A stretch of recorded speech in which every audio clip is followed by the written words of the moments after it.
નમસ્કાર, હું Rinku Prajapati public Indian ન્યૂઝમાં આપનું સ્વાગત કરું છું। શરૂઆત કરીએ આજના સમાચારની। બાકરોલ ખાતે ખેતરમાં મૂકેલા ઘાસના પૂડામાં આગ લાગતા પૂડા બળીને ખાખ। આણંદના બાકરોલ ખાતે આવેલ એક ખેતરમાં મૂકેલ ઘાસના પૂડામાં એકાએક આગ લાગતા અફરાતફરી મચી હતી। આ અંગેની જાણ થતાની સાથે જ આણંદ ફાયર બ્રિગેડની ટીમે સ્થળ પર પહોંચીને પાણીનો મારો ચલાવી આગ પર કાબૂ મેળવ્યો છે। આણંદ તાલુકાના બાકરોલ ગામમાં મોટા તળાવ પાછળ રિઝવાન મિયા મલેકનું ખેતર આવેલું છે। રિઝવાન મિયા મલેકે પોતાના ખેતરમાં ઘાસના પૂડા મૂકી રાખ્યા હતા। આ ઘાસના પૂડામાં આજરોજ બપોરના સમયે આગ લાગી હતી। જોતજોતામાં આ આગ વિકરાળ બનતા અફરાતફરી મચી હતી, જેથી ત્યાં એકત્રિત થયેલા ટોળા પૈકી કોઈએ ફોન કરીને આ અંગેની જાણ આણંદ ફાયર બ્રિગેડને કરી હતી।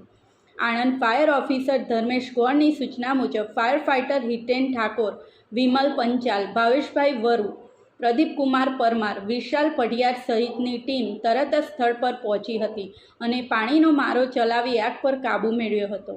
આગની આ ઘટનામાં કોઈને જાનહાનિ થઈ નથી, પરંતુ આગના તમામ પૂડા બળીને ખાખ થઈ ગયા છે।